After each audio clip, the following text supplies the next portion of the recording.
the family of humanity is far bigger than any of us can possibly imagine.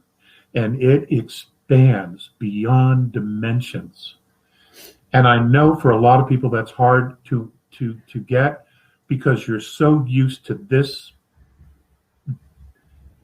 density, this fish tank that we've all been living in, which we call third density. And it's a very, very tough school. There is no doubt about it. You know, it is not for weaklings or for the squeamish. Third density of Earth is a real tough detail. Absolutely. Yeah. So once you come to terms with that, once you actually grasp the fact that you are more than just the physical body,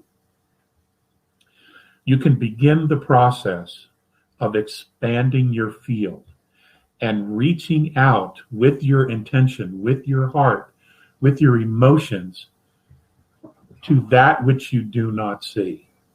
Just be clear about what it is you want. You have to be clear about what it is you want. And you're not going to be given anything you can't deal with. Yes. Okay, we have a lot of help here, folks. But like Elena was saying, we have to ask. You see, they know the situation we're in. This group of regressives that have been here manipulating behind the scene, they're very familiar with this bunch. They have been around. They have been in other star systems, mucking up everything. But if we ask, we are empowering ourselves. We are telling them, hey, we know we need help, but we're coming to you as an equal. And we're not asking you to save us, per se, but we're asking you for help, guidance, and any knowledge you have that would help us figure out this mess and put humanity back on a path to where we can actually realize our full potential and promise. And, you know, we're the fork in the road is literally right in front of us. There is no more gray. You know, it used to be black and white, the extremes, and in the middle was gray. Ladies and gentlemen, I'm not sure I have to tell most of you this. There's no more gray. It's one or the other.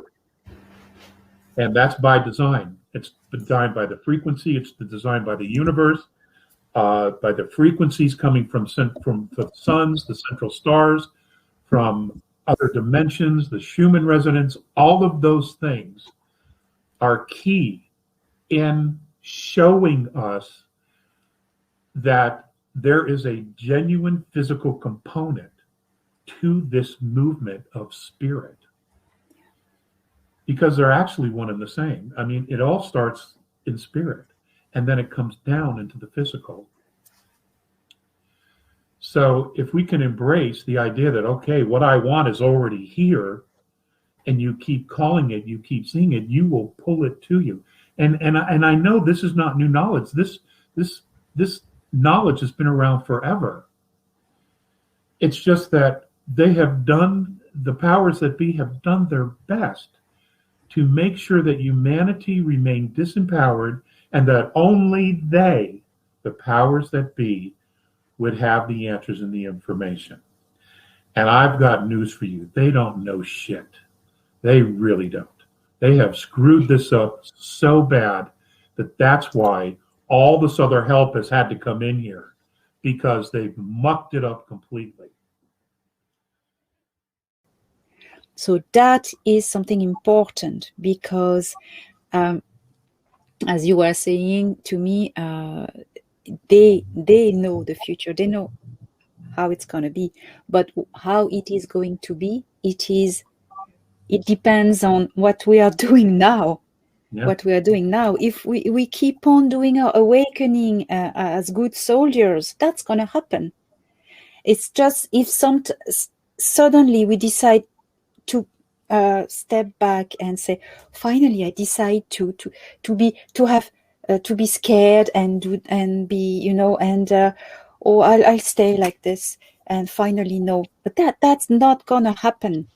So we need to keep on, be brave, taking responsibility, refuse to be manipulated, refuse anything that's induced by fear. Fear is the mind control. And I totally agree when you say that they don't know anything about what we know, because they don't have access, they don't have the same structure of soul. Don't you agree with that? They can't access to the same thing. I think in some cases that's true, but what happened is that they put themselves into, and I'm going to use the term matrix, into a bubble of thought that basically is a cycle. Yeah. There is no real freedom to explore, to step outside the boundaries, because they are controlled and they are managed by beings who think holographically. And I'm talking about the off-worlders. So in order to keep them in control, they kept them in a cyclical type of thought pattern over and over and over again. And that cyclical cycle, that cycle is one of control, manipulation, domination, and that's pretty much it. And fear, okay? Creating a degree of fear everywhere. Yeah. Because when you're in fear, you tend to not express how you really feel. What you do is you withdraw into yourself. And then what happens is that at some point, what you see or what you begin to think is about, okay, I'm a physical being. Okay, I'm afraid for my physical life. When that's going to go away anyway at some point. And you were never that. You're never this. You know, yes, most of us have had thousands of lifetimes, literally thousands of lifetimes. And up until 654 AD, you know, reincarnation was in the Bible.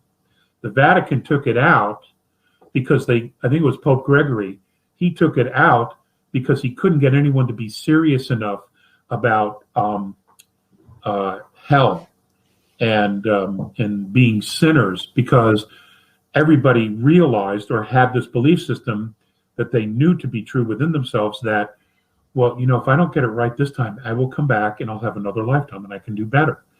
They couldn't create enough fear. So they took it out, and several generations later, no one remembered reincarnation. So they didn't realize, hey, you know, I'm a soul. Instead it was, I was born of sin, I am of sin, I'm a sinner, even though you're 3 hours old. I mean, so they wanted to control people by fear. Yes, and that's basically the weapon of choice. And as long as they can convince us that we have a reason to be afraid, it works.